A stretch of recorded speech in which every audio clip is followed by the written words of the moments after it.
सब सब कातिल हैं भारत माँ के, मैं किस किस को नादान कहूं। सब कातिल हैं भारत माँ के, मैं किस किस को नादान कहूं। वाह बेटी मरती हो सड़कों पर तो कैसा हिंदुस्तान का। वाह जहां नंगे बदन किसान मरे, कचरा खाकर इंसान मरे, बेटी मर जाए सड़कों पर, जहां ममता का प्रधान मरे, जहां झुके हिमालय की चोटी, बिटिया की कीमत 2 रोटी, जहां नोच नोच खाई जाए भारत माता की हर बोटी, जहां मात्र कलंक छलकता हो उसको कैसे वरदान लिखूं। बेटी मरती हो सड़कों पर तो कैसा हिंदुस्तान। वाह वाह वाह वाह। एक खंड काव्य है पद्मावत पर, उसके कुछ अंश यहाँ प्रस्तुत कर दे। बहुत ही अद्भुत। एक बार जोरदार तालियां अगर आपकी हो जाए तो मैं दोबारा उसे आमंत्रण दूं। अभी पिछले दिनों से बुंदेलखंड में हूं, उससे पहले मैं 1.5 साल राजस्थान रहा और अब मैं बुंदेलखंड में हूं। भाई साहब का, नितिन भाई साहब का फोन पहुंचा और मुझे आना पड़ा। आदेश मैं मानता हूं क्योंकि ये वो लोग हैं जो शुरुआती दौर में जब मैं लड़खड़ा रहा था तो मेरी उंगली पकड़ी। और आज का दिन मेरे लिए इसलिए भी अच्छा है कि जिन लोगों को देखकर, पढ़कर, सुनकर, देखकर बड़ा हुआ, उनके सामने कविता पढ़ रहा हूं और वो लोग तालियां भी बजा रहे हैं। वाह, इससे अच्छा मेरे लिए और कुछ नहीं हो सकता। मैं आप बिल्कुल बेशक बेशक। बुजुर्गों के चरणों में प्रणाम करता हूं। और आप डॉक्टर नितिन मिश्रा के संचालन में पढ़ रहे हैं, ये इससे भी बढ़िया कुछ और बात नहीं हो सकती। इससे अच्छा मैं शुरू करता हूं। समय की अपनी सीमा। अभी एक 2-3 साल पहले फिल्म बनी माता पद्मावती, उस पर बहुत सारे, पूरा देश आक्रोशित हुआ और बड़ी सारी घटनाएं हुई। मैं 4 पंक्तियों में ऐसे बड़े और पवित्र विषय के 4 पंक्तियों में लिख के जिज्ञासा मैंने ठंडी नहीं की। मैंने प्रयास किया कि खंड काव्य तक की यात्रा पूरी हो। उसमें कितना सफल हुआ ये तारीख तय करेगी, लेकिन कुछ एक छंद में मेरा आज्ञा है नितिन भाई साहब की, तो मैं आप लोगों के बीच में रखता हूं। दृश्य सिर्फ इतना है कि दिल्ली से रावल रतन सिंह को छुड़ा के ले जाया गया है चित्तौड़, बस, और गोरा बादल दिल्ली में बलिदान हुए हैं। यहां से मैं शुरू करता हूं और कुछ एक छंद रखूंगा। मैं चाहता हूं आप लोग थोड़ा सा ध्यान से सुने क्योंकि मैंने इसको बड़ी लगन और मेहनत से लिखा है। कि रतन सिंह आजाद हुए तो खिलजी खिसियाया था, घर में ही मिली पराजय।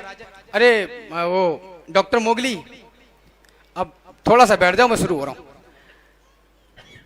रतन सिंह आजाद हुए तो खिलजी खिसियाया था, घर में ही मिली पराजय के कारण वो तिल लाया था। मेवाड़ धरा के कुछ सैनिक पिंजड़े को तोड़ गए थे और मुगलियों की आंखों को लज्जित छोड़ गए थे। गोरा बादल चचा भतीजे लाखों पर भारी थे, युद्ध कला के करतब उनके सचमुच तलवारी थे। बिना शीश के युद्ध लड़ा था, कथा अमर कराए, जीत गई रजपूती और मुगलों के मुंड झुकाए। इधर नगाड़े बजे, उधर दिल्ली में मातम छाया और अहंकारी खिलजी खुद ही खुद में झल्लाया। बोला सेना से मुस्तंडो जाओ और मर जाना, अपने बेहूदे चेहरे मुझको अब नहीं दिखाना।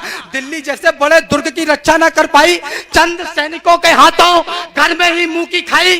वो आजाद परिंदे से आए और उड़ा ले गए, तुम तलवार न खींच सके, वो राजा छोड़ा ले। जिंदाबाद, वाह, अरे क्या दृश्य खोला है, वाह, अद्भुत है। तलवार न खींच सके, वो राजा छोड़ा ले गए।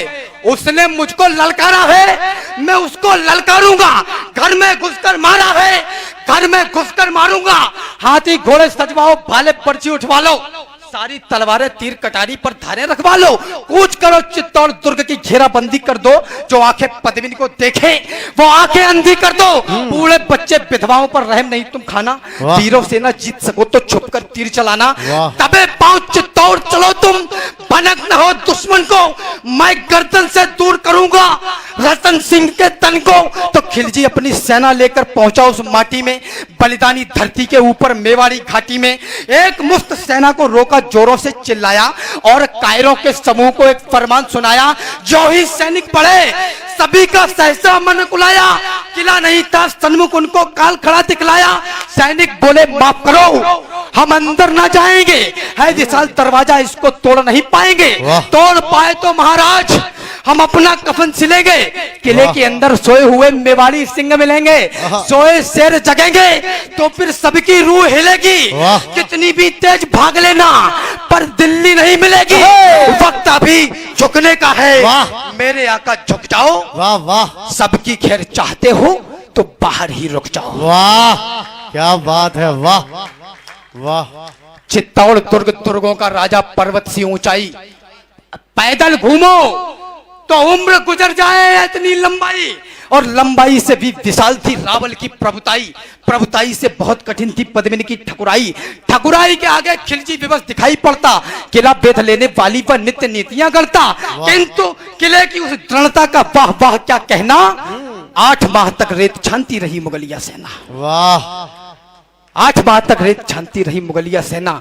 ऐसा नहीं कि सूर्य चमकना अपना छोड़ गए थे, ऐसा नहीं वो लड़ मरने का सपना तोड़ गए थे, ऐसा नहीं मुगल सेना का पैरा सख्त हुआ था, ऐसा नहीं कि ठकुराई का ठंडा रक्त हुआ था, ऐसा नहीं कि शेर मांद में छुपकर बैठ गए थे, ऐसा नहीं मृत्यु के भय से छुपकर बैठ गए थे, ऐसा नहीं कि उनकी तलवारों पर धार नहीं थी, ऐसा नहीं कि मेवाड़ी मिट्टी खुददार नहीं थी। वाह वाह वाह वाह, केवल एक यही भय था जो उनको रोक रहा था।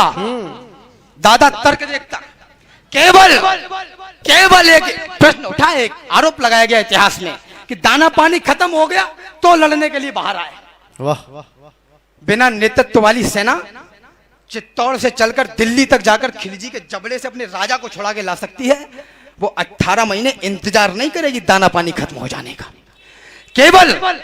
केवल एक यही भय था जो उनको रोक रहा था, मानवता का रक्त बहेगा ये डर टोक रहा था।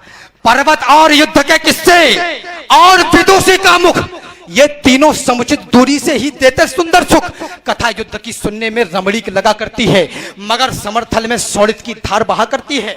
बच्चे अनाथ होते हैं, बहुएं विधवा हो जाती हैं, तभी युद्ध की असली सूरत मित्र नजर आती है। तो यही सोचते थे रावल की अगर लड़ाई होगी तो ये सच है दुनिया में अपनी ठकुराई होगी, अपनी ठकुराई होगी तो हर जगह बड़ाई होगी, और बड़ाई की कीमत सचमुच योद्धा ही होगी।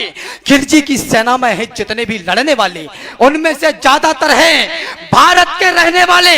भारत के रहने वालों से हरगिज नहीं लड़ेंगे, जब तक युद्ध चले टालेंगे, तत्पश्चात लड़ेंगे।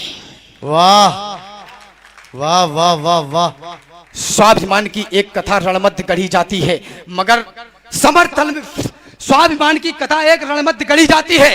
इधर किले के भीतर भी एक जंग लड़ी जाती है, माताएं सुने, इधर किले के भीतर भी एक जंग लड़ी जाती है। शाका इधर इधर उधर जौहर, क्या तालमेल अलबेला, मातृभूमि की रक्षा में क्या हुआ खेल अलबेला। स्नान ध्यान के बाद हाथ जब एक लिंग के जोड़े, लगी भवानी जब पहले थे लाल रंग के जोड़े, लाल रंग के जोड़ों संग सारे श्रृंगार किए थे। वो सारे श्रृंगार माता ने अंतिम बार किए थे। पहला श्रृंगार आंख में जब काजल की धार लगाई, आंसू छलक ना पड़े तभी लक्ष्मण रेखा बनवाई। दूजा श्रृंगार भाल पर माने जब बिंदी को धारा, ऐसा लगा माता ने मस्तक पर दिनकर अवतारा। तीजा श्रृंगार होठ पर माने लाली को लगवाया, अंगारों से अदर हो गए, अग्नि कुंड दहकाया। चौथा श्रृंगार मात पद्मिनी का आज विश्व ने देखा, जब माँ ने माथे पर डाली स्वाभिमान की। वाह वाह वाह वाह वाह वाह वाह। श्रृंगार पांचवा हाथों की मेहंदी से बोल रहा था, स्वाभिमान का रंग नई पीढ़ी में घोल रहा था। छठवां श्रृंगार कर्ण कुंडल मनमाने लटक रहे थे, जैसे कोई देशभक्त दीवाने लटक रहे थे। श्रृंगार 8वां 7वां नथनी क्या मर्यादा धार रही थी, उसके आगे पवित्रता भी खुद को हार रही थी।